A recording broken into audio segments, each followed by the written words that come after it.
Bismillahirrahmanirrahim. Allahumma salli ala sayyidina Muhammad wa ashghili zalimin bizalimin. Allahumma salli ala sayyidina Muhammad أشغل ظالمين وأخرجنا من بينهم سالمين وعلى آله وصحبه أجمعين. اللهم صل على محمد وأشغل ظالمين. اللهم صل على سيدنا محمد وأشغل ظالمين وأخرجنا من بينهم سالمين وعلى آله وصحبه أجمعين. بسم الله الرحمن الرحيم. وتتعلم والتعليم، تذكر والتذكير والنفع والانتفاع والإفادة والاستفادة، حتى على تمسك بكتاب الله وسنة رسول الله، الدعاء إلى الهدى والدلالة على الخير، ابتغاء وجه الله، مرضاته، قربه وثوابه سبحانه وتعالى. اللهم صل على سيدنا محمد صلاة تخرجني من ظلمات الوهم وتكرمني بنور الفهم وتوضح لي ما أشكل حتى يفهم إنك أنت تعلم ولا أعلم وإنك أنت علام الغيوب. السلام عليكم ورحمة الله وبركاته. الحمد لله، الصلاة والسلام على سيدنا رسول الله محمد بن عبد الله على آله وصحبه ومن والاه، ولا حول ولا قوة إلا بالله العلي العظيم. اللهم صل على سيدنا محمد الفاتح لما أغلق والخاتم لما سبق، ناصر الحق بالحق والهادي إلى صراطك المستقيم، وعلى آله وصحبه حق قدره ومقداره العظيم. أما بعد، سبحانك لا علم لنا إلا ما علمتنا إنك أنت العليم الحكيم. وتوب علينا يا الله إنك أنت التواب الرحيم. اللهم يا من مقاليد الأمور كلها بيده وإليه يرجع الأمر كله، يا فتاه يا عليم، يا فتاه يا عليم، يا فتاه يا عليم، افتح علينا وعليكم فتحا قريبا. رب اشرح لي صدري ويسر لي أمري واحلل عقدة من لساني يفقه قولي، واهدي قلبي وسدد لساني بحق النبي صلى الله عليه وسلم والصحب والآل. ربنا آتنا من لدنك رحمة وهيئ لنا من أمرنا رشدا. رب يسر ولا تعسر، رب تمم بالخير. يا حي يا قيوم لا إله إلا أنت سبحانك إني كنت من الظالمين. اللهم لا سهل إلا ما جعلته سهلا، وأنت تجعل الحزن إذا شئت سهلا، والحمد لله رب العالمين.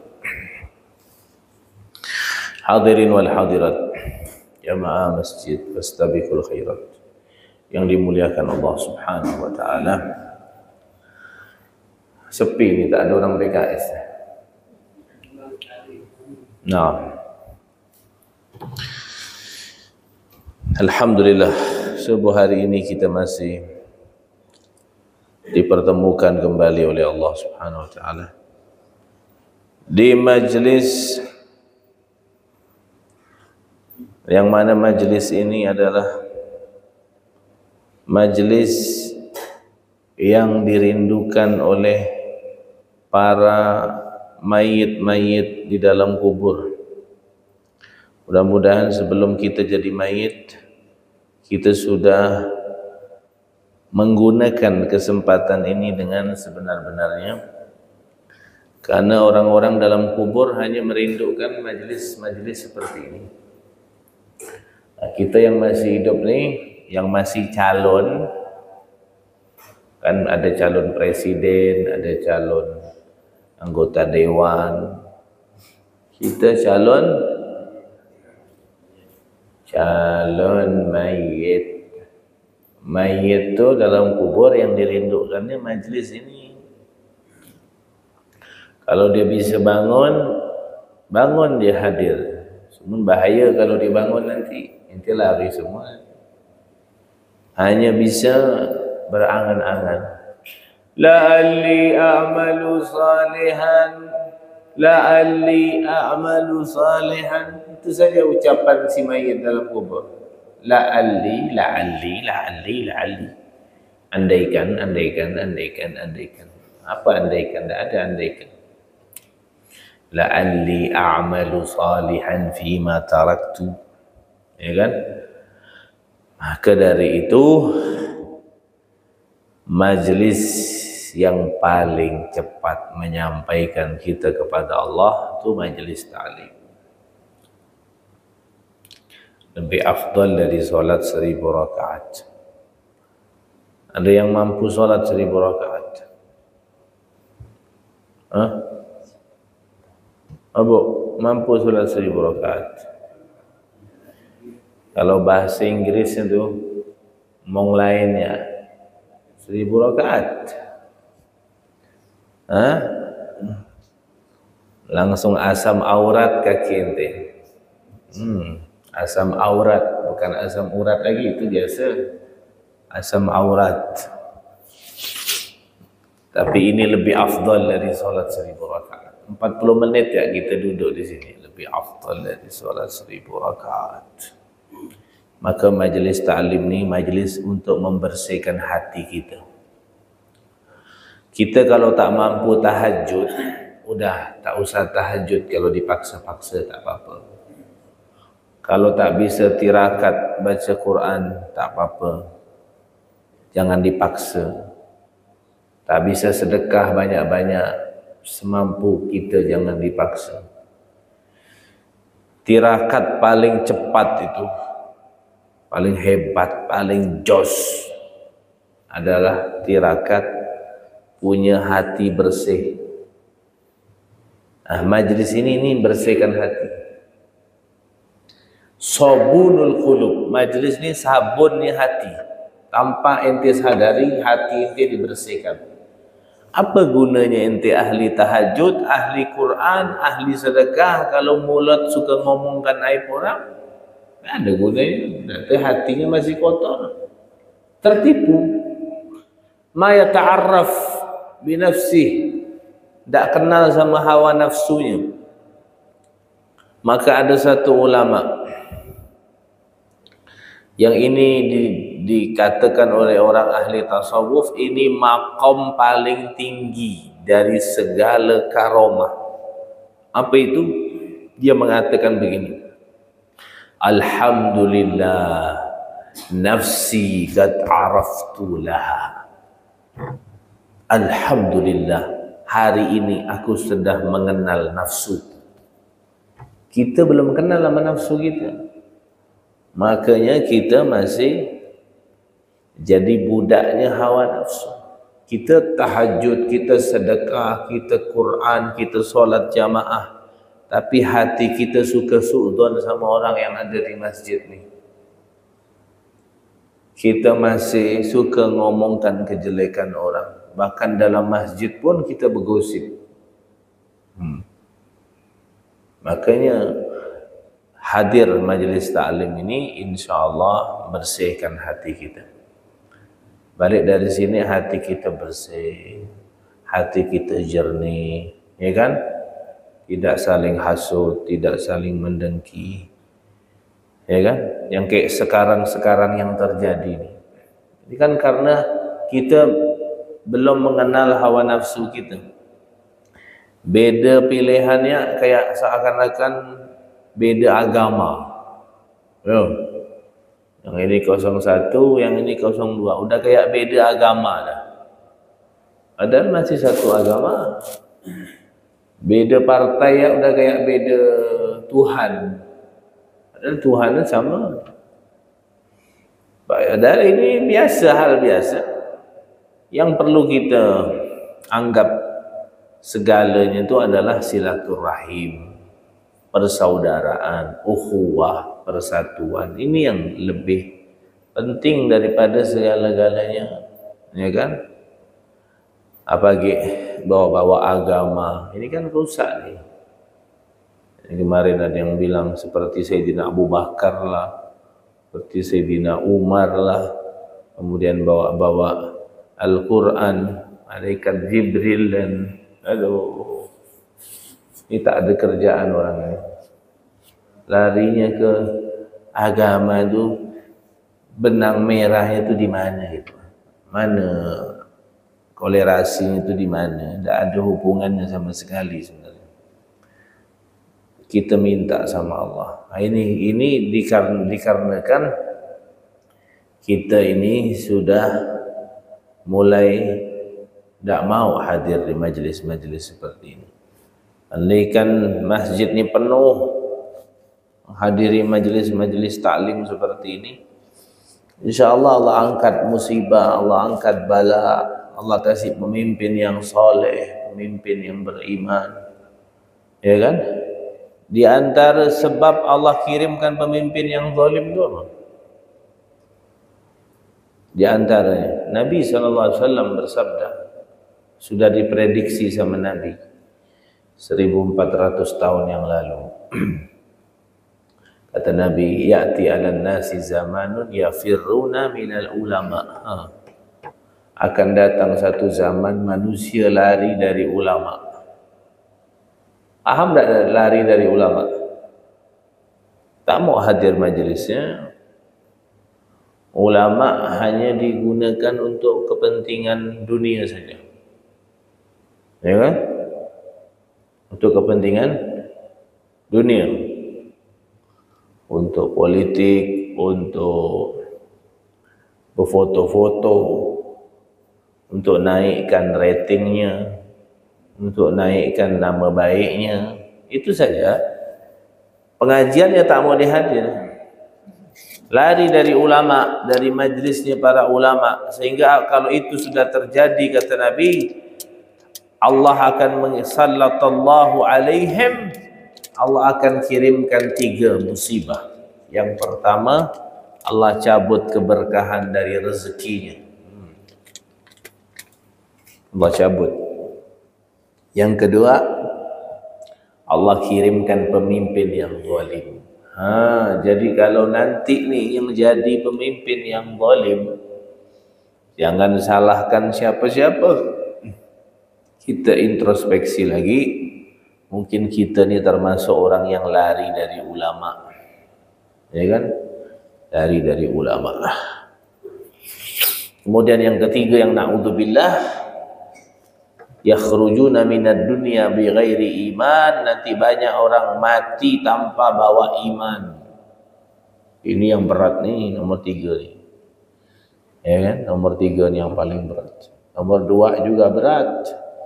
Jadi jangan kita ribut-ribut, kita perbaiki. Ayo kita kembali lagi kepada para alim ulama. Dekati ulama, ambil ilmunya ulama, hargai para alim ulama. Ya, insyaallah diberikan pemimpin yang adil. Coba ulama-ulama ni diperhatikan sama pemerintah, ya kan? Ada ulama dapat gaji dari pemerintah? Mana ada? Tak ada kan? Tak ada. kalah sama pendeta-pendeta. Mobil bagus-bagus. Ni mobil ustaz-ustaz ni dah rosak-rosak semua. Itu pun tak semua pakai mobil. Ya, rumah masih kredit semua. Ya kan?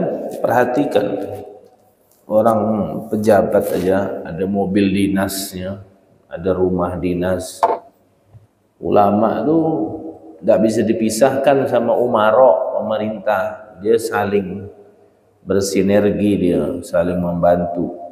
Ulama menasihati umara, umara mengikuti petuanya ulama. Ini kalau berjalan seimbang dua ini bagus, maka ini yang menyebabkan baldatun thayyibatun wa rabbun ghafur. Sebenarnya Indonesia ini bukan rabbun ghafur, baldatun thayyibatun wa rabbun rahim. Kalau di Palestina tu ya, Palestina, Yaman yang sekarang perang-perang ni, itu baru ghafur. Kalau kita ni rahim, masih banyak nikmatnya kita ni. Indonesia ni masih tenang-tenang, masih bagus, masih nyaman. Wa ala kulli hal, ana teringat apa yang disampaikan oleh ana punya guru Al-Habib Umar. Beliau mengatakan, tidaklah yang hadir di majlis-majlis seperti ini kecuali memang namanya sudah tercatat di Lauhil Mahfuz, nama-nama yang akan hadir di majlis-majlis seperti ini. Mudah-mudahan kita termasuk minas sa'adah. Ya Allah lana bis sa'adah wal khatimah bis syahadah. Ya Allah lana bis sa'adah, Ya Allah lana bis sa'adah, Ya Allah lana bis sa'adah wal khatimah bis syahadah. Termasuk minas sa'adah, minas su'ada'il maghbulin, wala taj'alna minal ashqiya'il mardudin. Termasuk orang-orang yang bahagia di dunia sampai akhirat. Bukan orang-orang yang celaka. Orang-orang yang celaka itu as-saqa'u, orang-orang yang celaka itu di antara tanda-tandanya orang celaka. Ni kalau kita mau tahu kita ni orang celaka apa enggak, kita lihat 4 tanda. Yang pertama tandanya, melupakan dosa yang pernah dia lakukan, padahal dosa itu tetap terjaga di sisi Allah, bakal dibalas sama Allah. Yang kedua, suka nyebut-nyebut kebaikannya, padahal dia tak tahu kebaikan itu diterima apa tidak di sisi Allah. Yang dosa dia lupakan, yang kebaikan diingat-ingat terus. Tanda orang celaka tu. Dan yang ketiga, dalam urusan dunia dia lihat yang paling tinggi. Yang keempat, dalam urusan akhirat lihat yang paling bawah. Ini tanda orang celaka. Dalam urusan dunia dia pilih yang paling tinggi, tak mau kalah sama orang, dia mau yang paling tinggi. Tapi urusan akhirat, sedekah, tengok loh siapa yang paling rendah nyumbang. Wah, dia paling rendah. Nah, ini tanda-tanda asyaqa. Nas'alullahu salamah. Mudah-mudahan kita diselamatkan Allah Subhanahu wa taala. Alhamdulillah, di bulan ini, bulan Rajab, insyaallah berapa malam lagi kita akan memperingati Isra wal Mi'raj Nabi besar Muhammad sallallahu alaihi wasallam. Peristiwa yang begitu agung, peristiwa yang besar, peristiwa yang tidak bisa diterima dengan akal pikiran kita, tapi bisa diterima dengan iman kita kepada Allah Subhanahu wa taala. Peristiwa yang merupakan anugerah terbesar yang Allah berikan kepada Nabi Muhammad sallallahu alaihi wasallam yang terjadi di bulan Rajab ini, setelah Nabi Muhammad melalui ujian demi ujian, cobaan demi cobaan, kesabaran demi kesabaran. Barulah setelah itu Allah hibur dengan perjalanan Isra wal Mi'raj Nabi besar Muhammad SAW, sehingga dijadikan satu surat di dalam Al-Quran, yaitu suratul Isra. Tapi yang dibahas di dalam surat Al-Isra itu hanya Isra-nya saja. Mi'raj tak dibahas. Isra pun dah banyak orang yang murtad dengarnya pada saat itu. Apalagi Mi'raj. Isra saja perjalanan masih dimensi manusia. Orang-orang kafir, Abu Jahal dan kawan-kawannya tidak percaya karena dari Masjidil Haram ke Masjidil Aqsa butuh perjalanan 2 bulan PP. Tapi ditempuh Nabi Muhammad hanya sekejap saja karena Nabi Muhammad dikeluarkan dari ruang waktu, seperti kisahnya Ashabul Kahfi yang tidur sampai 700 tahun di dalam gua, itu keluar dari ruang waktu. Tidak ada yang mustahil bagi Allah Subhanahu wa taala. Begitu juga yang dialami Nabi Muhammad. Syekh Abdul Rahman Ad-Daibai di dalam Maulid Diba'nya mengatakan, "Tsumma arudduhu minal 'arsy qabla an yabrudal farsh." Nabi Muhammad dikembalikan dari Arsy, kasurnya masih belum dingin, masih hangat. Berarti saking sebentarnya kasurnya masih hangat. Tak masuk akal memang. Makanya tidak diterima oleh orang-orang kafir pada saat itu. Yang percaya hanya orang yang pakai iman, yaitu Sayyidina Abu Bakar As-Siddiq. Dia yang mempercayai perjalanan Isra Nabi Muhammad sallallahu alaihi wasallam. Mi'raj Nabi tak ceritakan. Kalau tambah ceritakan Mi'raj, tambah gila dia. Kalau cerita Isra saja mereka dah ketawa-ketawa. Muhammad ni ngada-ngada Muhammad ni dia. Baru cerita Isra. Maka dari itu kita berbahagia di bulan ini. Kesempatan kita untuk mendekat dengan Allah Subhanahu wa taala, mendekat dengan Nabi Muhammad SAW.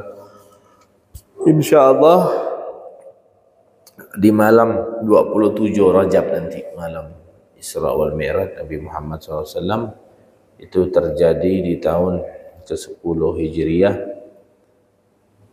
10 kenabian, mohon maaf, tahun 10 kenabian, malam Senin. Ada riwayat mengatakan malam Senin 27 Rajab itu terjadi Isra wal Mi'raj Nabi besar Muhammad SAW, dan sampailah beliau bertemu dengan Allah dan membawa perintah salat 5 waktu yang kita laksanakan sampai hari ini.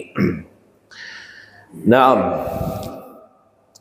melanjutkan kemarin sedikit pembahasan kita tentang orang-orang yang ahli zikir ini nanti di saat sakaratul maut akan diberikan pertolongan oleh Allah Subhanahu wa taala di dalam mudah dan tidak merasakan sakitnya sakaratul maut, dan diringankan sakit sakaratul maut bagi orang-orang yang ahli berzikir kepada Allah Subhanahu wa taala. Dan pada umumnya sakaratul maut adalah perkara yang sangat-sangat mengerikan sebenarnya, yang mana dalam hal ini tidak mandang siapa yang akan dicabut, entah dia nabi ataupun bukan nabi, semuanya akan dicabut. Tapi tentunya para nabi dicabut sama Allah nyawanya dengan selembut-lembutnya. Itu pun masih merasakan sakit. Seperti di sini diceritakan kisah Siti Maryam, ibunya Nabi Isa alaihi salam. Jadi Nabi Isa itu punya ibu namanya Maryam. Maryam ni punya ibu namanya Yohanna. Yohanna ni punya laki namanya Imran. Makanya Maryam binti Imran. Abahnya Imran, ibunya Yohanna. Yohanna. Makanya orang-orang Kristen tuh biasa ngasih nama anaknya Yohanes. Yohanes itu kan nama salah satu kitab Injil juga tuh, Yohanes. Yohanes, Matius, Markus,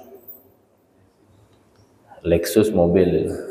Yohanes, Matius, Yohanes, Markus.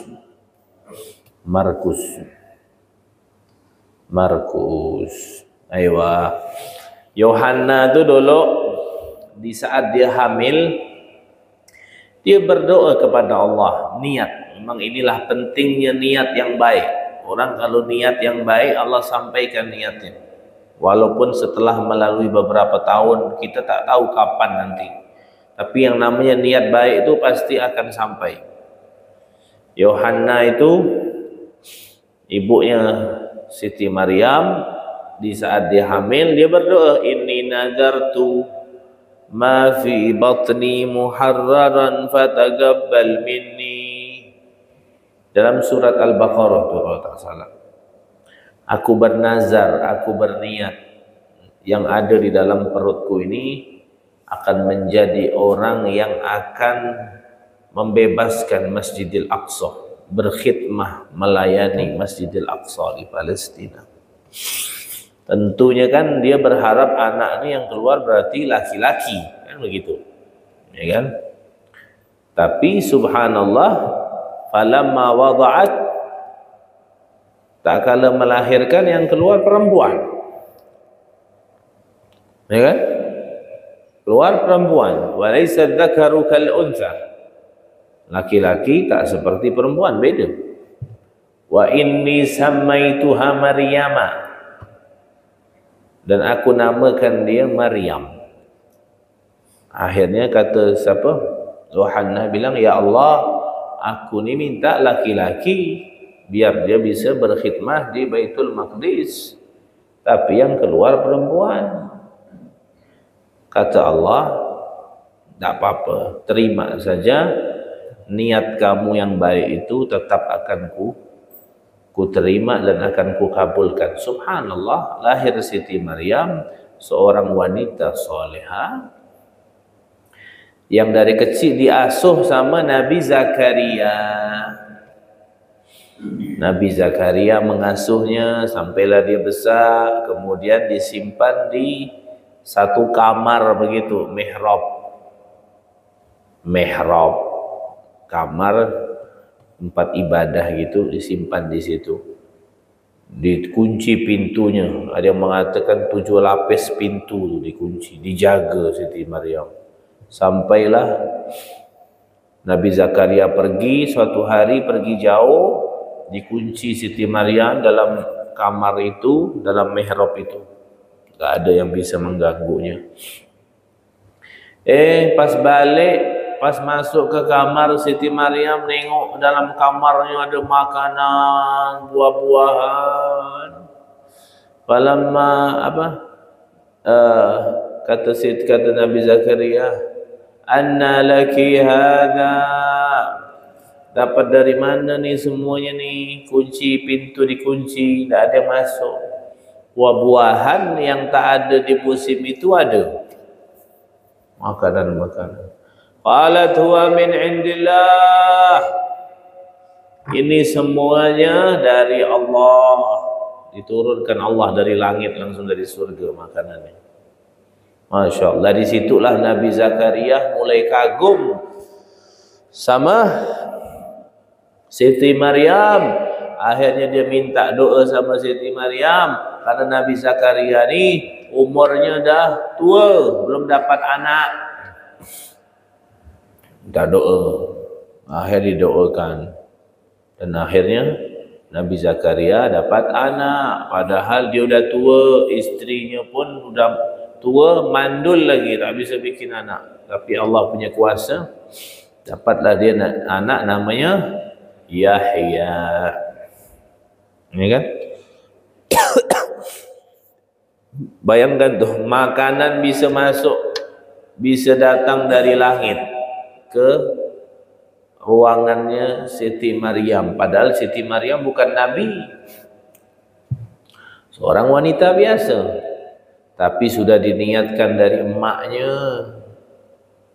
Jadi kita didik anak tuh bukan di saat dia lahir. Kalau udah lahir tuh jelas. Didik anak tuh dari sejak dia dalam rahim.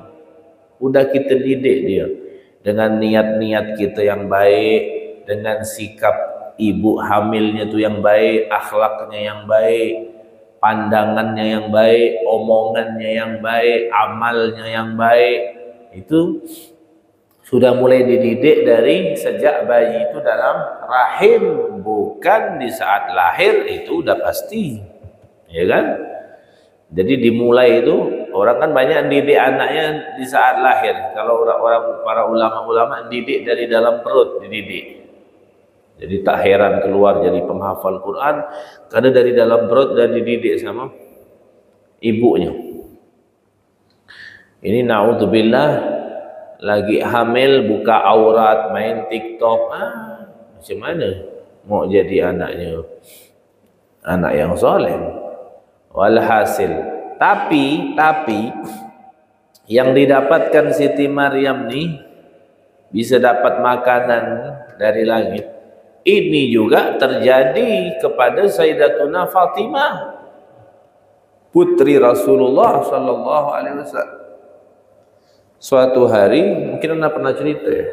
Suatu hari Rasulullah SAW nih, suatu hari di rumahnya Sayyidatuna Fatimah nih sudah tidak makan selama 3 hari. Fatimahnya mungkin tahan, suaminya Ali bin Abi Thalib mungkin tahan, tapi kesian anaknya Hasan dan Husain udah 3 hari tak makan. Bayangan tuh, tengok tuh keluarganya Nabi Muhammad tak makan 3 hari.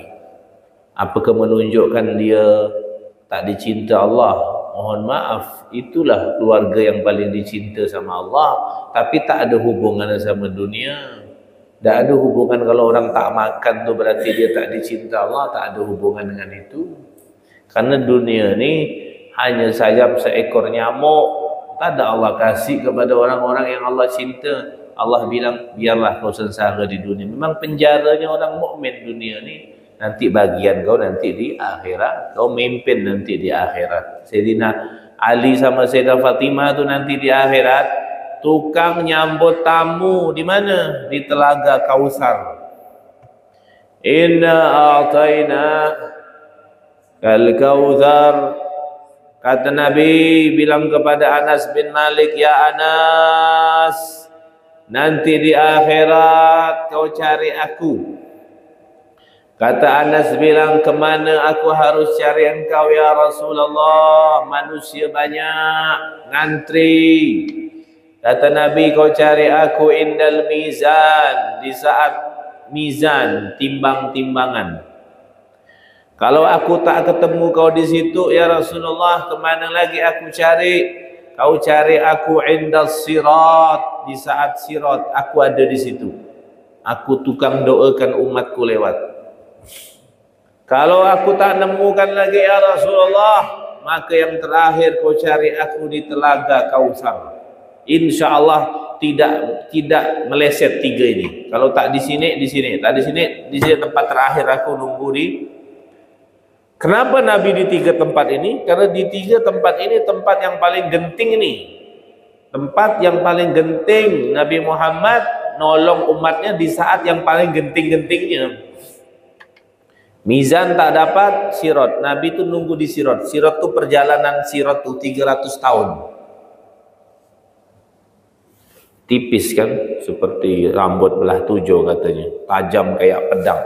Nabi nunggu, bawahnya api neraka. Wa in minkum illa wariduha kana ala rabbika hatman maqdiyah. Lewat sirat. Nabi nunggu di samping sirat. Ya Rabb salim salim, ya Rabb salim, ya Allah selamatkan, selamatkan. Nabi nunggu, Nabi ngasih support kepada kita.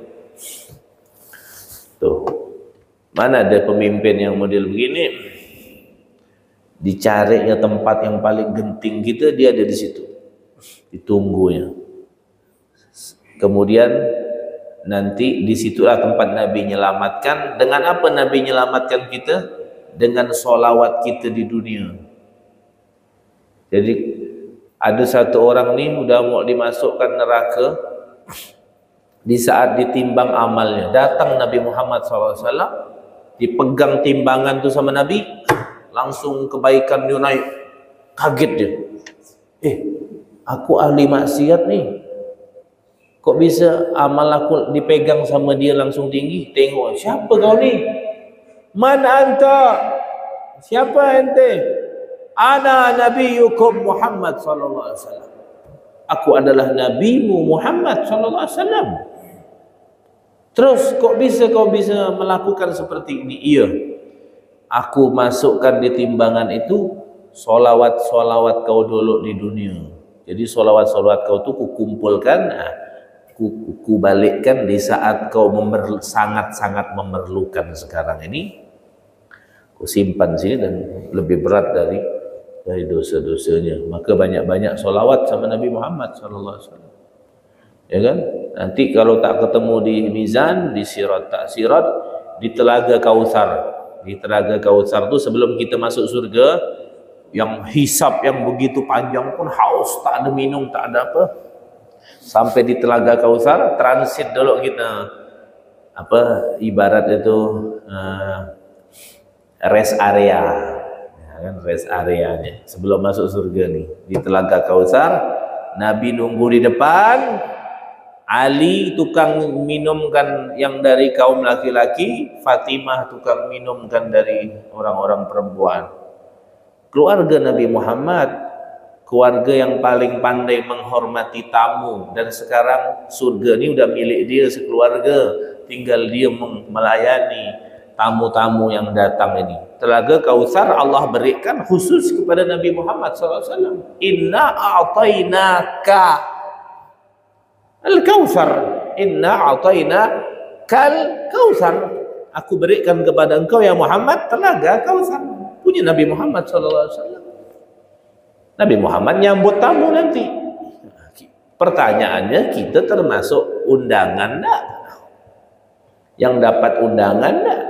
Dari Nabi Muhammad SAW. Dari sekarang kita lobby memang. Jangan sampai kita tak dapat undangan nanti. Ada yang dapat undangan VIP, ada yang undangannya kelas-kelas ekonomi, domestik. Ada kelas domestik, ada kelas internasional, ya kan? Nanti kelas apa nih? Nanti Ali tukang ngasih minum laki-laki, Fatimah tukang ngasih minum. Sekarang tempat dia di dunia bukan tempat dia tak makan 3 hari, tak makan 10 hari. Keluarga Nabi tak makan. Ada keluarga presiden tak makan. Udah makan lagi, jajan ini, jajan itu. Keluarga Nabi 3 hari tak makan. Itu kata ulama, man syaribaha syarbatan la yadhma'u ba'daha abadan. Siapa yang minum seteguk air dari telaga Kautsar Nabi Muhammad SAW, maka dia tidak akan haus selama-lamanya. Satu teguk saja. Ada orang yang disuapkan sama Ali, laki-laki ini, pakai gelas tentunya. Ini yang kelas ekonomi. Kelas ekonomi. Yang kelas VIP, VVIP, yang menyuapkan langsung Nabi Muhammad SAW. Dan tak pakai gelas, pakai tangan Nabi Muhammad SAW.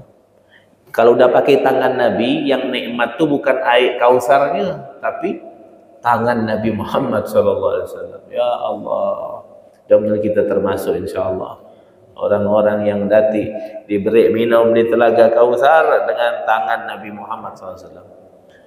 Fatimah tuh pernah satu kali anaknya udah tak makan 3 hari. Ali bingung, macam mana nih? Akhirnya Sayyidina Ali keluar dari rumah. Izin dulu keluar, mau cari duit. Pergi dia ke rumah orang Yahudi, jadi kuli, ngupah, mau kerja ngambilkan air di sumur. Nanti bayar setiap satu tarikan air, bayar satu butik kurma sama duit berapa dirham gitu. Bayangkan sekelas Sayyidina Ali nguli demi dapat duit yang halal, demi dapat duit yang halal. Jangan nak jawab-jawab. Budak-budak sekarang ni mau diajarkan jangan nyaman-nyaman, jangan nyusahkan orang tua, cari kerja yang halal, jangan yang mau nyaman-nyaman. Ya, apa nyaman-nyaman tu? Tu slot, main slot, judi online tu. Mau nyamannya kerja macam mana? Itu haram. Judi online tu haram. Slot, main slot. Cari kerja walaupun susah yang halal, demi cari yang halal. Kerja Sayyidina Ali bin Abi Thalib, subhanallah, diupah. Dapatlah dia 2 dirham sama 7 butik kurma. Balik ni, mau balik ngagak anak istrinya. Di tengah jalan ketemu sahabat, namanya sahabat Mikdad. Mikdad pun nangis-nangis kelaparan, belum makan 3 hari. Ya Ali, minta duit. Sayyidina Ali baru dapat duit untuk anak bini, ketemu pula kawannya. Sayyidina Ali orang tak tega sama orang, lebih mengutamakan orang lain ketimbang diri dia sendiri. Akhirnya dikasihlah duit 2 dirham sama kurma 7 butik ke si Mikdad itu. Akhirnya Ali balik tak ada bawa apa-apa, dah kerja setengah mati. Kalau kita baru gajian, ketemu orang nak pinjam duit, macam mana tu? Bini aku yang dah ngamuk-ngamuk dah di rumah tu, macam mana nak ngasih kau pula, ya kan? Akhirnya balik ke rumah. Sebelum sampai rumah ketemu dengan Nabi Muhammad SAW. Nabi Muhammad bilang, ya Ali, ada nak makanan di rumah kau? Kalau ada aku mau ke sana, karena aku 3 hari belum makan. Nabi Muhammad pun belum makan 3 hari. Kata Sayyidina Ali diam, ya, tak bisa jawab. Kata Nabi Muhammad, ya Ali, kenapa kau diam? Jawab. Kalau ada bilang ada, aku ke sana. Kalau tak ada, aku balik. Kata Ali, tak pantas aku bilang tak ada ya Nabi. Tak enak kalau aku bilang tak ada. Tapi mau bilang ada, memang tak ada di rumah ni. Ini serba salah ni. Kata Sayyidina Ali, sila ya ke rumah dulu. Apa yang ada lah nanti. Tengok Sayyidina Fatimah di rumah lagi masak, belangak isi air sama batu. Ngakalkan anaknya, biar anaknya kira emaknya lagi, padahal dalamnya batu. Ngakalkan budak kecil ni biar dikira, oh mak aku masak apa ni, Allah alhamdulillah, padahal yang dimasak batu. Karena Sayyidah Fatimah masih nunggu Sayyidina Ali datang ni bawa duit. Sampai di rumah nengok masak, cantik kata Sayyidina Ali ni. Ada ya Rasulullah, tu masak. Fatimah teriak dari dalam, tak ada, ini batu isinya. Balik ya Rasulullah, tak ada makanan di sini. Kita pun belum makan. Marah Sayyidina Ali. Fatimah, tak boleh ngomong begitu. Ini Rasulullah sallallahu alaihi wasallam. Ya kan, walaupun ini ayahmu, ini Rasulullah. Kata Sayyidina Ali, buka dulu tu belangak. Subhanallah, dibuka isinya gandum, daging. Dari mana tu? Dalam kitab ni ceritanya sama kayak Siti Maryam. Tengok buka yang batu tadi isi apa? Gandum, daging, semuanya ada. Bubuk pedas ya tak ada situ. Lengkap semuanya ada. Subhanallah. Akhirnya makan Rasulullah, Sayyidina Ali makan, dan Fatimah, semuanya makan. Masya Allah. Ada keluarganya Nabi Muhammad SAW. Sama kayak ceritanya Siti Maryam. Siti Maryam ni nanti kita cerita minggu depan insyaAllah. Panjang ceritanya ni, ada 2 lembar ni halaman. Ada hampir 2 lembar halamannya. Jadi kita nyambung minggu depan insyaAllah. Wallahu alam bisawab. Mudah-mudahan manfaat, mudah-mudahan barakah insyaAllah. Alhamdulillahi Rabbil Alamin. Al-Fatiha. Allah yarzuqna al-ilma an-nafi' wal-amal al-khalis al-maqbul husna ta'lim dilala al-huda. سر بذلك قلب نبينا محمد صلى الله عليه وسلم إلى أرواح والدينا مشايخنا ومعلمين وذكرين وإلى حضرة النبي. الفاتحة.